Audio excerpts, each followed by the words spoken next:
Bismillahirrahmanirrahim. Assalamualaikum warahmatullahi wabarakatuh. Alhamdulillah bi'alamin. Assalatu wassalamu ala asyrafil anbiya'i wal mursalin wa ala alihi wa sahbihi rasulillahi ajma'in. Amma ba'du. Pertama-tama mari kita panjatkan puja dan puji syukur atas kehadirat Allah Subhanahu wa taala, yang mana pada hari ini kita masih diberikan kesehatan, kenikmatan serta kesempatan sehingga masih bisa melanjutkan perkuliahan pada mata kuliah Fikih Munakahat 1 dalam keadaan sehat walafiat. Salat serta salam tidak lupa pula kita hadiahkan kepada Nabi junjungan kita, yakni Nabi besar Muhammad sallallahu alaihi wasallam, dengan mengucapkan Allahumma sholli ala sayyidina Muhammad wa ala ali sayyidina Muhammad.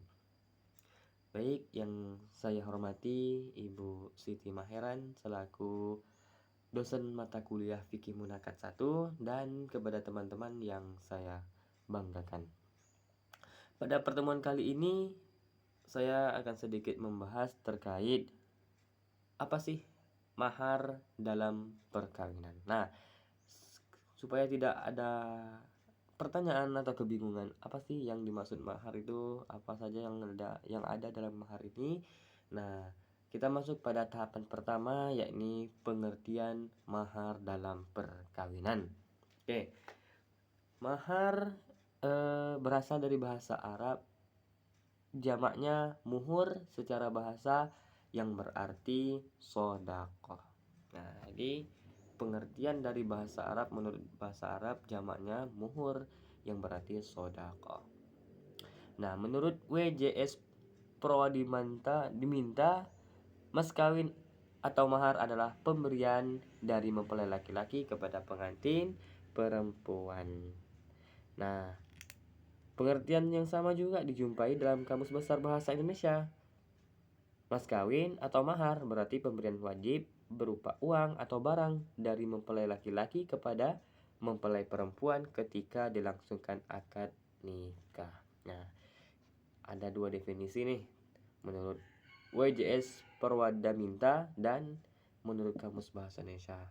Artinya hampir-hampir sama, hampir-hampir mirip, bahwa mahar adalah pemberian mempelai laki-laki terhadap mempelai perempuan pada saat waktu akad nikah. Nah, sedangkan dalam Kamus Al-Munawir, kata mahar berarti mas kawin. Sejalan dengan itu, menurut Hamka dan mas kawin, sodaqah atau sodakot yang dari rumpun kata sidik sodak bercabang juga dengan kata sodako yang terkenal yang artinya pemberian. Dalam maknanya terkandung perasaan jujur, putih hati, jadi artinya ialah harta yang diberikan dengan putih hati, hati suci, muka jernih kepada calon istri sewaktu akad nikah. Nah, ini menurut Kamus Al-Munawir. Selanjutnya, mahar menurut para fuqaha adalah harta yang merupakan hak istri atas suaminya atau karena sebab dukhul dengannya secara hakiki. Shahibul Al-Inayah mendefinisikan bahwa mahar adalah harta yang wajib atas suami dalam akad nikah dalam muqabalah invasif, bisa dengan tasmiyah atau akad. Nah, sekarang ada definisi menurut beberapa mazhab. Yang pertama, sebagai mazhab Hanafiyah mendefinisikan mahar bahwa mahar adalah apa yang menjadi hak istri dengan sebab akad nikah atau wati. Ini menurut mazhab Hanafiyah. Yang selanjutnya menurut mazhab Syafi'iyah, bahwa mahar adalah apa yang menjadi wajib karena sebab nikah atau wati. Selanjutnya menurut mazhab Hambali, ya, bahwa mahar adalah merupakan kompensasi dalam pernikahan. Sama saja apakah dinamakan akad atau difardukan sesudahnya dengan kerelaan dua calon pengantin atau hakim atau kompensasi sebuah pernikahan seperti wati atau yang diserupakan dengan wati yang dimakruhkan. Nah, Nah, ini sudah banyak sekali definisi-definisi terkait mahar yang tadi sudah dibahas. Mahar menurut bahasa Arab jamaknya muhur, yang artinya adalah sodako. Terus ada lagi menurut WJS perwadi minta, hampir mirip dengan kamus bahasa Indonesia yang artinya pemberian sesuatu hal yang wajib bagi laki-laki terhadap calon pengantinnya, yaitu perempuan calon istrinya pada waktu akad. Nah, hampir sama di antara beberapa definisi yang saya sudah jelaskan. Kita masuk pada materi selanjutnya, yakni dasar hukum mahar. Terdapat dalam surah An-Nisa ayat 4 ayat 24 sampai 25, yang artinya berikanlah mas kawin atau mahar kepada wanita yang kamu nikahi sebagai pemberian dengan penuh kerelaan. Kemudian jika mereka menyerahkan kepada kamu sebagian dari mas kawin itu dengan senang hati, nah maka makanlah, ambillah pemberian itu sebagai makanan yang sedap lagi baik akibatnya. Nah, itu dasar hukum dalam surah An-Nisa ayat ke-24. Nah, lanjut kepada hadis. Tentang hadis menjadi dasar hukum mahar, diriwayatkan oleh banyak perawi hadis, diantaranya yang diriwayatkan oleh Imam Bukhari, yaitu diberikan kepada kami Abdullah bin Yusuf, dikhabarkan kepada kami Malik dari Abi Hazim, dari Sahal dari Sa'id, ia berkata, telah datang kepada Rasulullah SAW seorang perempuan, lalu ia berkata, sesungguhnya kami telah menghibahkanku dari diriku. Kemudian ia berdiri dengan lama, dan maka seorang laki-laki berkata, nikahkan saya dengannya, walaupun tidak ada hajat bagi kamu dengannya. Beliau bersabda, apakah ada pada dirimu sesuatu untuk disodakohkan kepadanya? Maka ia berkata, tidak ada di sisiku kecuali jubahku. Maka beliau bersabda, jika diberikan kepadanya, kamu duduk tanpa jubah. Kemudian beliau bersabda, carilah sesuatu. Kemudian ia berkata, tidak ditemukan sesuatu. Kemudian beliau bersabda, carilah walaupun cincin dari besi. Maka tidak ditemukan. Kemudian beliau bersabda, adakah ada sesuatu yang denganmu dari Al-Quran? Kemudian ia berkata, surat ini untuk surat dinamakan untuknya.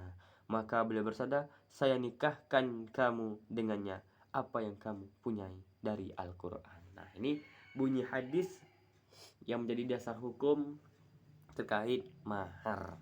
Oke, selanjutnya macam-macam mahar. Nah, ada beberapa tuh macam-macam mahar. Ini ada 2, yaitu mahar musamma dan mahar mitsil. Nah, apa sih mahar musamma ini? Nah, definisi tersebut di atas disampaikan oleh Wabah Zuhaili bahwa mahar musamma adalah mahar yang disebutkan dalam akad atau sesudahnya dengan keridhaan dua pihak, calon pengantin laki-laki dan perempuan. Nah, ini definisi terkait mahar musamma. Dengan kesepakatan atasnya secara jelas dalam akad atau diwajibkan untuk istri sesudahnya dengan keridhaan dua pihak atau hakim mewajibkannya. Hal ini berdasarkan keumuman firman Allah Subhanahu wa taala dalam surah Al-Baqarah ayat 237, yang artinya, jadi mahar musamma adalah mahar yang disebutkan, maksudnya antara si wanita, si calon suaminya berunding untuk menentukan bahwa jumlah mas kawinnya. Apabila kedua belah pihak sepakat dengan jumlah tertentu, misalnya mahar diminta oleh wanita sebesar 1 juta dan si laki-laki siap memenuhinya, maka mahar tersebut disebut dengan mahar musamma. Nah, lanjut pada mahar mitsil. Mahar mitsil adalah ukuran mahar yang disukai seperti maharnya keluarga istri. Para fuqaha berbeda pendapat tentang mahar mitsil. Untuk lebih jelasnya, di bawah ini terdapat para fuqaha tentang mazhab mitsil. Nah, mahar mitsil menurut batasan Hanafiyah adalah bahwa mahar mitsil adalah mahar seorang perempuan disamakan dengan mahar istrinya pada waktu akad dari jalur bapaknya, bukan dari jalur istrinya. Nah, jika tidak ada dari jalur golongan saudara perempuan, bibi, anak perempuan, paman, maka disamakan dengan sifat yang disukai adat daerah pada masanya, yaitu kecantikan, harta, umur, akal, dan agama. Karena sodako atau mahar terdapat perbedaan disebabkan perbedaan daerah dan perbedaan dengan kecantikan, harta, umur, akal, dan agama. Maka bertambahnya mahar karena bertambahnya kecantikan. Sifat ini jika dikondisikan demikian wajib bagi perempuannya mahar itsil. Jika tidak terdapat kesamaan dari keluarga bapaknya, maka mempertimbangkan kesamaan dari keluarga bapaknya dalam satu sosial. Jika tidak ditemukan, maka ucapan mahar untuk istri dan sumpahnya karena untuk menolak tambahan dari yang telah diminta oleh istrinya. Dan disyaratkan untuk menetapkan mahar misi adalah mengkabarkan kepada dua orang laki-laki dan dua orang perempuan dan lafal kesaksian. Apabila tidak ditemukan saksi-saksi yang adil, maka ucapan suaminya dengan sumpah. Nah, inilah terkait dua macam mahar.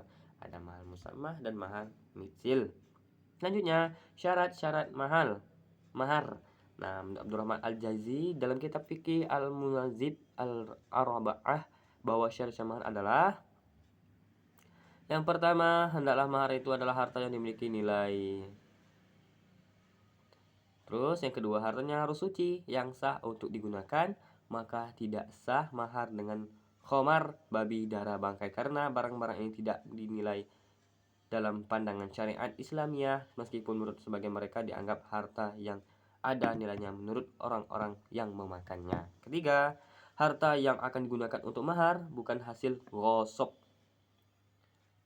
Maka jika ada yang menggunakan mahar adalah harta hasil gosok, maka tidak sah maharnya dan tidak sah akadnya dan bagiannya wajib mahar mitsil. Dan yang keempat, bahwa mahar itu tidak majhul dan di dalamnya beberapa keterangan, yaitu tidak disyariatkan bahwa mahar itu hanya emas dan perak, tetapi sah mahar itu dengan harga perdagangan dan selainnya. Oke, selanjutnya. Nah, mungkin itulah terkait pembahasan pada hari ini terkait mahar dalam perkawinan. Nah, mungkin sedikit banyak itulah yang dapat saya sampaikan.